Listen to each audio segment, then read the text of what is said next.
नमस्कार, मैं doctor Girish Agrawal, chest physician Ramkrishna Care Hospital Raipur. आज मैं आपसे कोविड के बारे में ही बात करने जा रहा हूँ। आप सभी जानते हैं कि छत्तीसगढ़ में, रायपुर में कोविड के केसेस बहुत तेज़ी से बढ़ रहे हैं और एक ही अनुमान लगाया जा रहा है कि by the end of this month या first week of October approximately 10,000 cases per day के आसपास हमें छत्तीसगढ़ में मिलेंगे।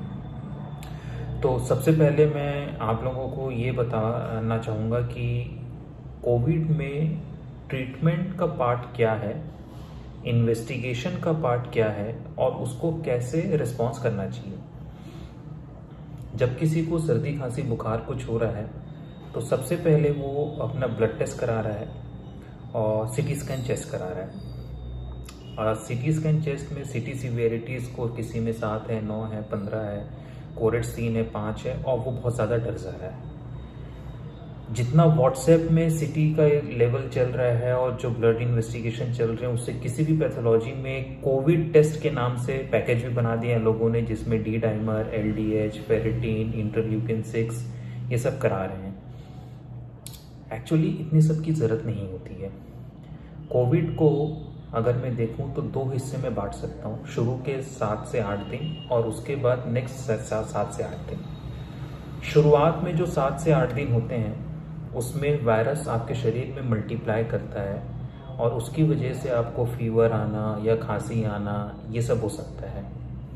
नेक्स्ट 7 to 10 डेज जो होता है उसमें आपका बॉडी का इम्यून रिस्पॉन्स है जो बढ़ता है और वो वायरस को फाइट करने में हेल्प करता है। वायरस आपके शरीर में 7 से 10 दिन के बीच में एक्टिव रहता है, उसके बाद उसकी एक्टिविटी कम हो जाती है और bye the end of 14 days करीब करीब वायरस आपके शरीर से जा चुका रहता है। अब इन 3 चीज़ों को, फर्स्ट वीक जो कि आपका वायरस आपके शरीर में मल्टीप्लाई कर रहा है, सेकेंड वीक जहाँ पे आपका बॉडी का इम्यून रिस्पॉन्स आपको बढ़ा के दे रहा है और वायरस की एक्टिविटी जो कि by the end of second week लगभग खत्म हो जाती है। इन तीनों रिस्पॉन्स में, इन तीनों फेज में अगर हम देखेंगे तो फर्स्ट वीक में blood reports CT scan versus second week में blood report CT scan versus 14 दिन के बाद जब वायरस एक्टिविटी खत्म हो गई है तब ब्लड रिपोर्ट और सीटी स्कैन का क्या इंपॉर्टेंस है। शुरुआती दिनों में हमें ब्लड इन्वेस्टिगेशन के रूप में एक केवल नॉर्मल कंप्लीट ब्लड पिक्चर या कंप्लीट ब्लड काउंट चाहिए होती है। हमें डी डाइमर या इंटरल्यूकिन 6 या एलडीएच की जरूरत नहीं है। सीटी स्कैन की भी ज़रूरत हमें तब पड़ती है जब कोई मरीज का कोविड एंटीजन टेस्ट नेगेटिव है या आरटीपीसीआर नेगेटिव है, उसको सिम्टम्स हैं, तो हम सीटी स्कैन करा के ये देखना चाहते हैं कि क्या सीटी स्कैन में कोविड के निशान हैं। हालांकि ये भी फुल प्रूफ नहीं है। अगर कोविड के निशान सीटी स्कैन में मिलते हैं तो ये तो तय हो जाता है कि मरीज को कोविड है, लेकिन अगर सीटी स्कैन नॉर्मल है इसका मतलब ये नहीं कि कोविड नहीं है। अननेसेसरी सीटी स्कैन बार बार तीसरे दिन, 7वें दिन, 14वें दिन ना कराएं, उसका कोई वैल्यू नहीं है। क्योंकि मरीज का क्लिनिकल रिस्पॉन्स अगर अच्छा है और सीटी स्कैन में नहीं आ रहा है तो ट्रीटमेंट कुछ भी नहीं करना है। सीटी स्कैन में रिस्पॉन्स वैसे भी आने में बहुत समय लगता है। सीटी स्कैन को क्लियर होने में 4 से 6 हफ्ते तक लग सकते हैं, इसलिए रिपीट सीटी स्कैन का कोई इंपॉर्टेंस नहीं है अगर मरीज की कंडीशन में सुधार हो रहा है तो। अगर मरीज की कंडीशन में सुधार नहीं हो रहा है और उसका ऑक्सीजन का लेवल कम हो रहा है तब भी सीटी स्कैन का बहुत इंपॉर्टेंस नहीं है, क्योंकि हमें पता है कि अगर मरीज को ऑक्सीजन का लेवल बढ़ रहा है, ऑक्सीजन की रिक्वायरमेंट बढ़ रही है, लेवल कम हो रहा है तो उसका निमोनिया फैल रहा है और उसमें एडमिट करके दवा देने की जरूरत है। सीटी स्कैन का वहां पे बहुत ज्यादा इंपॉर्टेंस नहीं है। ब्लड इन्वेस्टिगेशन फर्स्ट वीक में, ये जितने भी ब्लड इन्वेस्टिगेशन मैंने आपको बोला, एलडीएच है, डी डाइमर है, फेरिटीन है, इंटरल्यूकिन 6 है, ये सब बॉडी का एक इन्फ्लेमेटरी मार्कर है। कहने का मतलब है वायरस आपके बॉडी में इन्फ्लेमेशन पैदा करता है और कितना इन्फ्लेमेशन है ये उसका मार्कर है।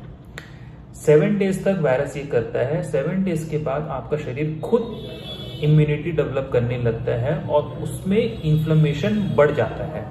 जब वो आपकी इम्यूनिटी वायरस से फाइट करने लगती तो और उसमें इन्फ्लेमेटरी मार्कर बढ़ जाते हैं। तो बाय सेकेंड वीक अगेन अगर आपका इन्फ्लेमेटरी मार्कर्स लेवल बढ़ रहे हैं तो क्या उसे ट्रीट करना है? नहीं। बढ़ा हुआ डी डाइमर बीमारी नहीं है, बढ़ा हुआ इंटरल्यूकिन 6 बीमारी नहीं है अगर मरीज ठीक है तो। तो इसलिए ये बार बार अपना टेस्ट ले जाके लेबोरेटरी में ना कराएं। जिस प्रकार सिटी स्कैन है वैसे ही आपके ब्लड टेस्ट हैं। इनका कोरिलेशन पेशेंट की कंडीशन के साथ होता है, इनका कोरिलेशन इंडिविजुअली नहीं है और न ही हमें इसे बार बार कराने की आवश्यकता है। अगर पेशेंट घर पे है, अगर उसे ऑक्सीजन की ज़रूरत नहीं पड़ रही है, अगर उसे फीवर नहीं आ रहा है या बहुत लो ग्रेड फीवर है, तो इन सब टेस्ट के कोई वैल्यू नहीं है। आप अपना पैसा खर्च ना करें, वेस्ट है, आपके डर का सीधा सीधा दुरुपयोग है। जहाँ तक मैं ट्रीटमेंट की बात करूँ, माइल्ड केसेस में कई सारे ट्रीटमेंट हम व्हाट्सएप में देखते आ रहे हैं। हाइड्रोक्सीक्लोरोक्विन लोग बहुत खा रहे हैं, एजिथ्रोमाइसिन जिसका मन हो वो खा रहा है। मान लो कि जैसे कि एक विटामिन की गोली खा लिया, कुछ भी फर्क नहीं पड़ता। डॉक्सीसाइक्लिन लोग खा रहे हैं, आइवरमेक्टिन बहुत खा रहे हैं, फेबिफ्लू बिना मतलब का खा रहे हैं। बेसिकली 3 अलग अलग प्रकार का रेजिम अभी तक हम देख चुके हैं माइल्ड केसेस ऑफ कोविड में। या तो आप हाइड्रोक्सीक्लोरोक्विन एजिथ्रोमाइसिन कॉम्बिनेशन देख चुके हैं, डॉक्सी आइवरमेक्टिन कॉम्बिनेशन देख चुके हैं, या फेबिफ्लू। जितनी रिपोर्ट्स अभी तक आई हैं उसमें हाइड्रोक्सीक्लोरोक्विन और एजिथ्रोमाइसिन का कोई भी रोल नहीं पाया गया है and it has been stopped. इसका प्रिस्क्रिप्शन बंद हो चुका है।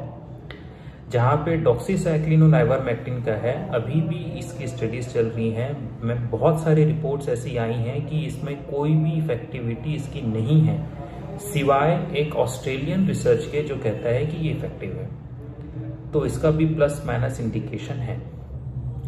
फेविपिरावीर या फेबिफ्लू जो है वो ओरिजिनली जापान में बनी हुई दवा है और उसका रिसर्जेंस हुआ है फिर से कोविड में, हम देख रहे हैं। लेकिन अभी तक फेविपिरावीर से कोविड का ट्रीटमेंट होता है या नहीं होता है, इस पे भी कोई क्लैरिटी नहीं है। अभी इस पे पेपर्स आने बचे हैं।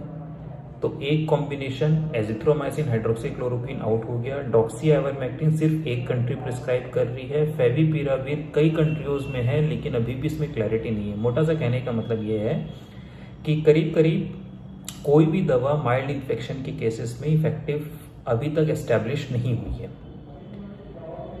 तीसरी चीज ट्रीटमेंट के पार्ट को लेके जो मैं बोलना चाहूँगा वो ये है कि 90% लोगों का कोविड अपने आप ठीक हो जाता है। अब उसमें आप डॉक्सी आइवरमेक्टिन दिए तो आपको लगा कि वो ठीक हो गया इसलिए आपने वो लेने लग गए। हाइड्रोक्सीक्लोरोक्विन एजिथ्रो दिया, आपको लगा उससे ठीक हो गया इसलिए वो लेने लग गए। फेविपिरावीर दिया, उससे लगा वो ठीक होने लग गया, उससे लग गए। तो ये सब एक भ्रम है, अभी तक इसमें कोई भी स्टैब्लिश साइंटिफिक डेटा नहीं है। मोटा सा मैं ये कह सकता हूँ कि माइल्ड केसेस को ट्रीटमेंट की ज़रूरत ही नहीं है। लेकिन लोगों का पैनिक इतना है, वो हर कोई चाहता है कि उसे कोई एंटीबायोटिक दिया जाए, उसे कुछ तो दवा दो, कुछ तो दवा दो, इतना ज़्यादा प्रेशराइज करता है कि एक सोशल ट्रीटमेंट बन जा रहा है रादर देन एक मेडिकल ट्रीटमेंट कोविड के माइल्ड केसेस का।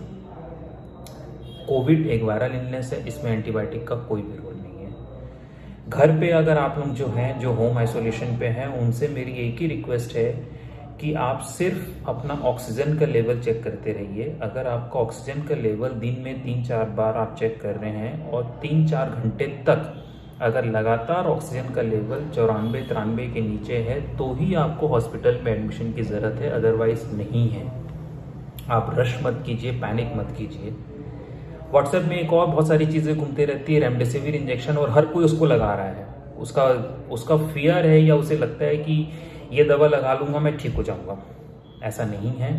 कोई भी इंजेक्टेबल थेरेपी जो कोविड में रिकमेंडेड है वो तभी है जब ऑक्सीजन का लेवल लगातार गिर रहा हो, 94 के नीचे अगर हो और आपको हॉस्पिटल में एडमिशन की ज़रूरत है तभी। आँख बंद करके कोई भी इंजेक्शन नहीं लगाना है। तो मेरी आपसे रिक्वेस्ट है कि माइल्ड केसेस ऑफ कोविड में सिर्फ पेशेंस रखिए, फीवर के लिए क्रोसिन लीजिए, favipiravir, azithromycin hydroxychloroquine combination, Doxy ivermectin combination, किसी का कोई भी रोल एस्टेब्लिश नहीं है माइल्ड केसेस में। 90% ऑफ द केसेस अपने आप ठीक हो जाते हैं। जिनमें अपने आप ठीक नहीं होते उसमें अभी तक ये भी नहीं बताया गया कि फेविपिरावीर ले लोगे तो बढ़ेगा नहीं, ऐसा भी नहीं आया है।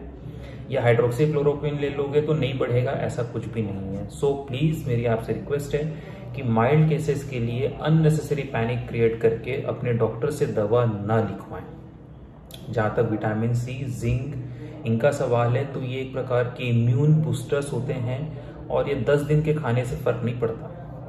ये आपके लाइफस्टाइल में मॉडिफिकेशन होता है और आप अभी natural source of vitamin C पे फोकस करें, वो ज़्यादा बेटर है रादर देन गोली चूसने के। तो अपनी इम्यूनिटी बढ़ाने का जो सिस्टम है वो एक अलग चीज़ है, कोविड के ट्रीटमेंट का जो सिस्टम है वो एक बहुत ही डिफरेंट चीज़ है।